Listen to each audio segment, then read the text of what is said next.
Welcome to the DSO Hygienist Podcast. This podcast is for everyone in the DSO space. Whether you're a hygienist, dentist, assistant, or leader, we're here to bring you expert insights, real-world strategies, and conversations to help you thrive. I'm your host, Christine Deal, and together we'll explore how to elevate patient care, grow professionally, and navigate the ever-evolving world of DSOs. Let's get started. Buying a dental practice? Here's what no one tells you. It's not just about the numbers. It's about the people.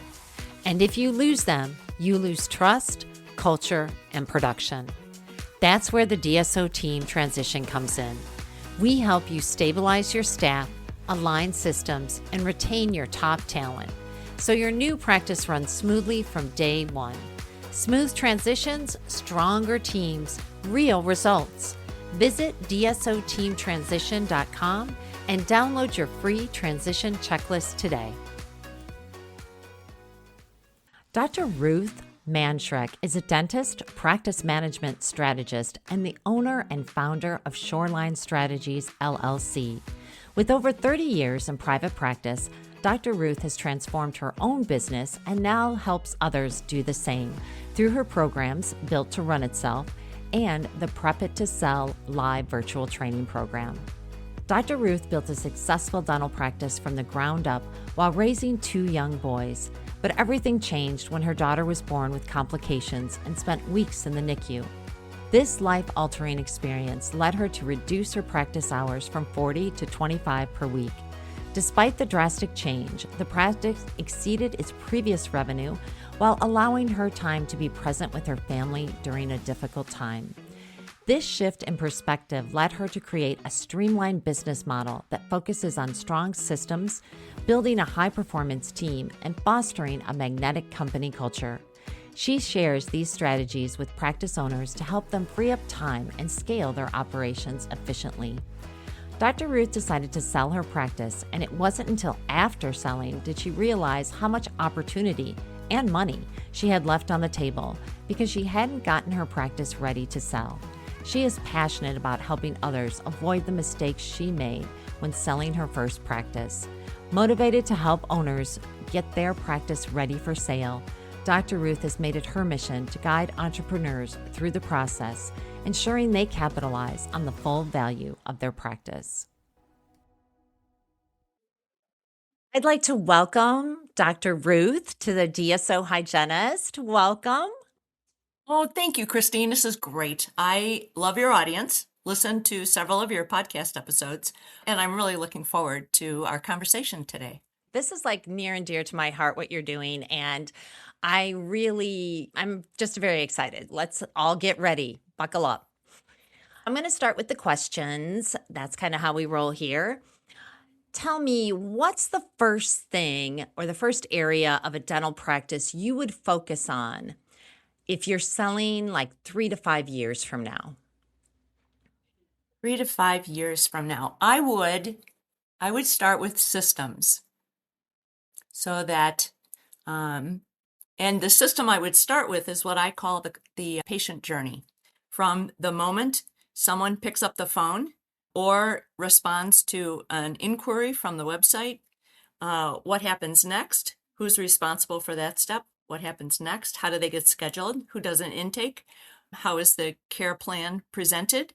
All these steps, all the way through to completion of work and into hygiene follow-up, and ongoing, that whole process is the gold of a practice. And I think that needs to be spelled out so that when you onboard a new team member, you can say, this is what we do. Here's our system. This is where you fit in, and you get things from the person who handled this patient before you, and they will be able to give you this information, or they'll be able to point you to this, so that all the way through on down the line, each interaction, there's a couple things very important. Who's responsible for the interaction? Not necessarily the person that actually does it, but responsible for making sure it happens. And most importantly, in my mind, What is the emotion that you want your patient to feel during and at the end of that little part of the process, of the whole process? When they come into that part, they may be scared, they may be in pain, they may be very apprehensive, they may be worried about just like how much is it going to cost. And when you get to the end of that conversation or the end of that engagement, what do you want their emotion to be? Where do you want their head to be? What do you want them to be thinking about before you hand them off to the next person? How do you prepare your team for an eventual transition without creating fear or instability? So common practice is that all the transaction happens, and then Monday morning you walk in and say, guess what? I just sold the practice, and here's your new boss. I think that's a horrible thing to do. I will never do that again, never ever. So what if instead, what if 10 years ahead of time, we said to our team, I'm going to sell this practice. But right now, I'm going to set this practice up so that no matter who is the doc in charge, you're going to be cared for, you're going to be respected. You'll be able to run this practice whether I'm here or someone else. But this practice is all about you and caring for our patients. And I say, and I coach my clients this way, why isn't the team involved in the decision as to whether they transition into a DSO or if they become part of a smaller group? Why isn't the team part of that conversation? Why don't we have, after the DSO team comes in, goes through, checks everything out, walks through nonchalantly like no one knows what they're doing there. But why don't we have a debrief with the team and say, so what do you think? What kind of owners do you think they would be? How does their persona affect you? How do you think they're going to engage with our patient population that you know so well, better than anybody else? I think we should bring team in way back, way, way, way back, and say, let's do this together. Let's prepare all together so that you can guide me. You as a team can help me, guide me in setting up this environment, our culture, to something that you love, that you never want to leave, no matter who's at the helm running it. Does that make sense? It does. I was very fortunate when our practice was acquired by a DSO. We were kind of in a limbo needing a doctor, and my team got to sit in on the interviews with the doctors. And we Mhm. actually pretty much picked our doctor. So I that, think that's brilliant. yeah. Yes. And I was very impressed that they thought that our input, because Mhm. we'd be working day to Mhm. day with this person, was important. So I thought it was great that they Yeah. let us sit in on those. And I think to show respect to your team members, you just don't play around with their livelihood without bringing them into the conversation. I really truly love the idea of 10 years, 10 years before you want to retire or before you want to sell, to talk to your team and say, this is what we're going to design together. We're going to make this setup so that you never want to leave, no matter who's running the helm. You want to stay here because this is designed to protect you because I love the way you care for my patients. Yeah, I really like that. Yeah. So if you could only fix one operational issue before selling, what would that be and why? I think the most impactful thing I could change would be what a lot of practices call performance reviews. I call them growth conferences. One of the pieces that we work with practices on is developing a high performing team. But you don't just like purchase a high performing team. They don't come that way out of the box. You have to grow them.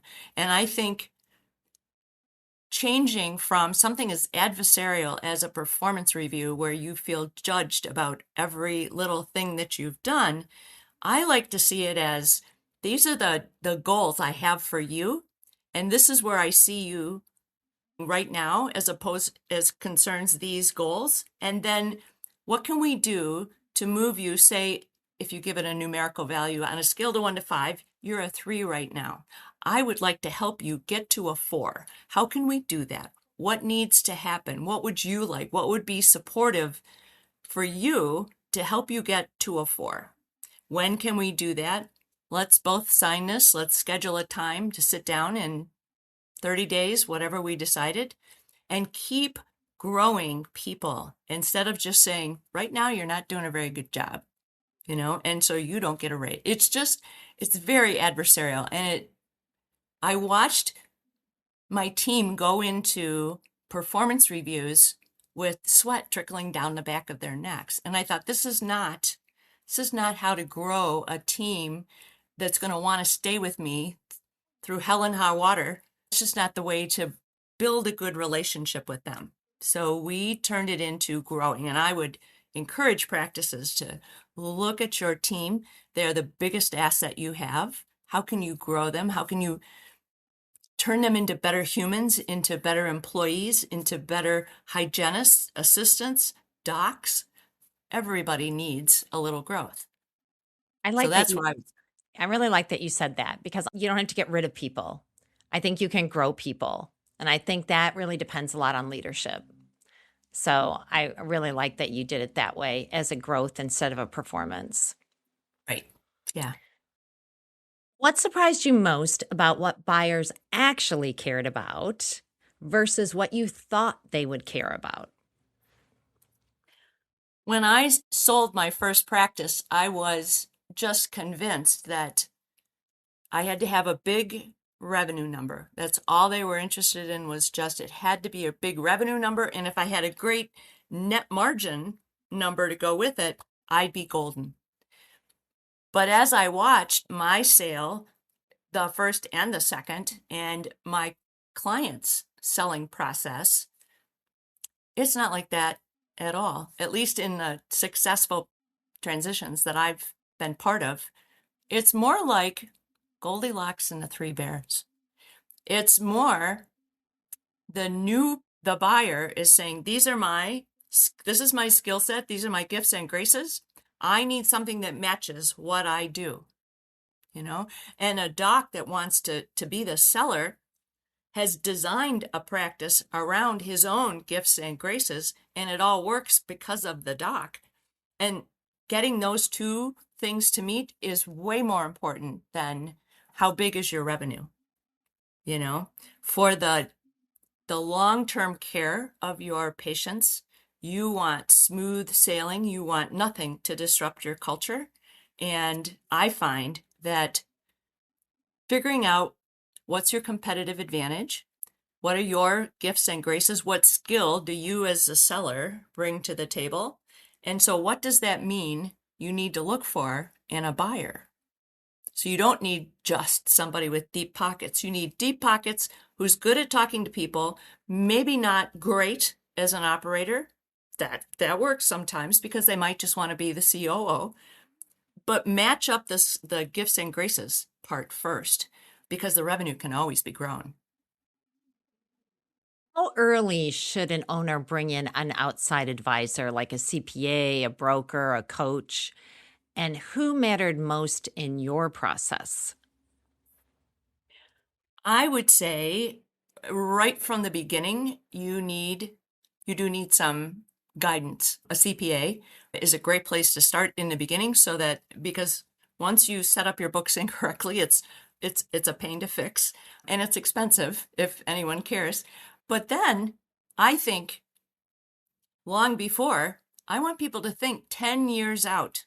How can I set this up?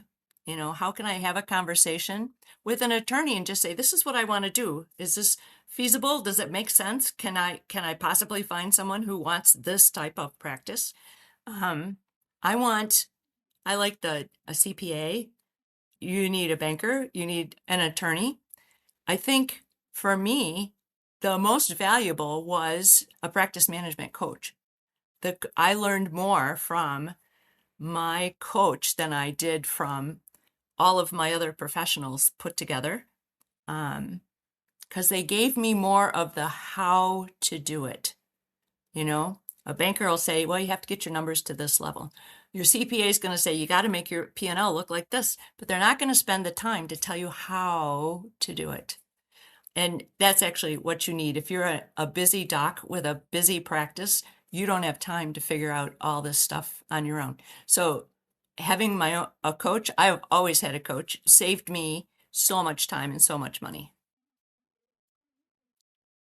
I would definitely agree with that. Coaches are great. So, what role does hygiene optimization and periodontal care play in making a practice more attractive to buyers? So part of my story is that along the way, an older doctor that I knew approached me and said, I want you to buy my practice. He said, you don't even need to buy all, he had practiced for 40 years. You don't even need to buy all my stuff. His equipment was all outdated. He said, just buy my charts. And fine, I truly respected. He did beautiful work. I had seen his work before. What I didn't do, because I was brand new at this, was I didn't look in the charts to see, was there any work left to be done? So no work left to be done. But this was also a dentist who had never, ever spoken to his patients about periodontal disease. So setting up a hygiene system and caring for the periodontal situation from people who had no idea that there was such a thing, that's what saved my purchase of that practice. You know, I think hygiene is in running the ongoing care. I can't speak highly enough. When my patients move to another state or something and they like, how do I pick out a new dentist? I said, you go get your teeth cleaned and then you tell me what they did. And that's how you're going to pick, that's how you're going to pick your dentist, because it's pivotal. We can do the most gorgeous work in the world, and if it's not properly cared for, it's going to go right down the tube. So having a very active, very systematized, your measurements are this, these are the x-rays that you have. Everything is spelled out, not just, oh, it looks like you need an x-ray. It's very attractive, and very necessary. I just saw a patient who came back to our practice after being gone a year, and she said to me, I just didn't feel like they cleaned my teeth at all. So, yeah, it's very important, and patients notice it. Yeah, 5-minute cleaning I know. comparatively. And oh, yes. And horrible things I've seen in different offices that I've been working with. So very important. If you could give one piece of advice to a dentist who wants to protect both their legacy and their evaluation, what would it be?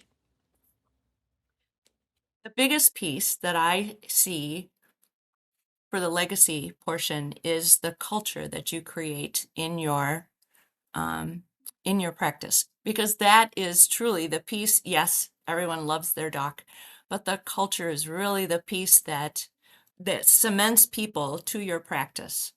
So I encourage people to think very deeply about what is the culture in your practice. I want practices to have core values, and not just 5 fancy words that you put on a plaque at the front desk and never think about.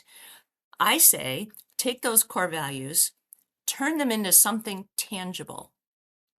Create what I call core behaviors for your team, so that it's an attempt to make your core values tangible to not only your team members, so they know how to behave, how to live, how to interact with your wonderful patients, but your patients will recognize, oh, what she does, that's one of their core values. We set it up in some practices. They're so focused on having tangible behaviors to go with their core values that they have contests at their team meetings so that the team can catch each other portraying core values to their patients. So think about it. If one of your goals during the week is to catch your teammates doing something based on core values, that's a wonderful way to really embed it in the hearts of the people that work in your practice. This is what it means. When we say honesty and integrity, this is what it means. When we say compassion, this is what it looks like in action. Can you So, kind of give me an example of that, Dr. Ruth? yes, this is such a big thing. I talk about this all the time. I'm going to read. So this is from one of my patients. So they wrote up, they had 6 core values. They turned them into 30 core behaviors. All right. So here's one. Practice blameless problem solving. Apply your creativity and enthusiasm to developing solutions rather than pointing fingers or dwelling on problems. Identify lessons learned and use those lessons to strengthen the team and to improve ourselves and our processes so we don't make the same mistake twice. Learn from every experience. So they took one of their core values and they broke it down into several pieces and they wrote up an explanation of what does that mean.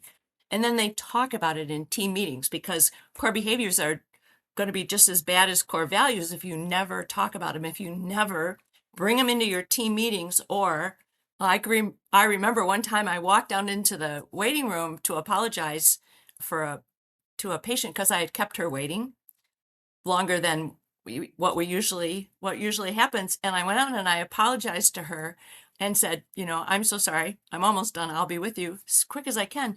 And that is like demonstrating what you want your core values to look like. And then you have something you can talk about in a team meeting and say, what started that? What was the thought process that got me to, I'm going to go apologize because I value that relationship. So it's a great starter for conversations with your team because this is part of growing your team, is teaching them how to instill core values into their behaviors. I think a lot of times we don't talk about our core values. They sit up, like you said, on a plaque somewhere, and that's the end of it. Yeah. What does that look like? What behaviors are we doing that says, yes, we are honest, we have integrity, that kind of thing? Yeah. Right. And those are the things, when you think about it, those are the things that created the culture that your patients love so much. And it's part of growing your team to make sure they understand it's not just being nice to people. It's a whole lot more involvement in our patients' lives than just being pleasant and polite. Yeah. How should an owner think about timing? What's too early? What's too late? What's just right? You kind of talked about this a little earlier with the Goldilocks when you're getting your sale ready. Can you go over that a little bit? I know you had said the 10 years, but can you break that down a little bit more? Sure. There are several times when people talk about, I think it's time to sell my practice. One of them is the doctor's financial situation is figured out. Like, I have all the things that I need to retire comfortably. So now I think I'm ready. Or possibly I have another venture that I'd like to capitalize or fund. So I'd like to sell this practice and move on to the next practice, to the next project. So that's one part that gets ready to sell. The other part is the growth cycle of the practice itself, because hardly no practices grow on a trajectory that just goes up. The growth curve of a practice is there's a big growth spurt in the beginning, then you hit a plateau, and then when you get serious about growth again, you go up again. So you can look at the growth cycle of a practice and determine that way when it's ready to sell. But there's also the financial piece of revenue. When your revenue gets to a certain amount, that's when you want to sell your practice. So trying to get all three of those to happen at the same time, that's why it's sticky when you're trying to decide, when should I sell my practice? You have to decide what's most important to you. Do you absolutely, this is my line in the sand, I'm going to retire at this age? Is it when the practice is ready? Is it when your team is ready? Those things you have to think about, but I would say start thinking about them way early, because if you have to do some major adjustments in how your team behaves, it's not going to happen overnight. you're going to need some time. That leads into my next question. What common operational or cultural issues do you see that quietly undermine a practice evaluation? I would say when the team and the doctors don't respect some of the tasks in the practice that we look down on or we don't want to do, like collection calls or reminding patients that they haven't been in to get their teeth cleaned in so long. Those little pieces that are the backbone of running some of your systems. So when I encourage people to look at their systems, I don't usually have them start at the top and work down. Like, don't start with the office manager and work your way down your system. I like to start at the bottom, because that's where the rubber meets the road, where the face-to-face time with your patients happens. That's where you can make the biggest improvement or change that you want. That's where you can start to say, how do I want that to look? Remember, I said, what emotions do I want your patient to have at each of those steps in the process? That's where I would start as far as defining. I would start with your patient and your face-to-face relationships with them. Well, I'd really like to thank you for being with us today, Dr. Ruth, and sharing your knowledge and expertise. So, if our listeners want to get a hold of you, how can they reach out? It's been wonderful. I love the focus of your podcast. If I have some free resources, and if your listeners go to prepitnow.com, prepitnow.com, there's a free resource for them there. It's about my exit framework that I have 4 areas in the practice that I have practice owners look at before they decide to get ready to sell their practice. And if they are, I think I'd leave it at that. That's the one that would be the most appropriate for this audience. Perfect. Well, thanks again for being with us. It was such a pleasure. Thank you so much. I enjoyed it. Thanks so much. Thank you for listening to the DSO Hygienist Podcast. Please follow or subscribe to be alerted of new episodes.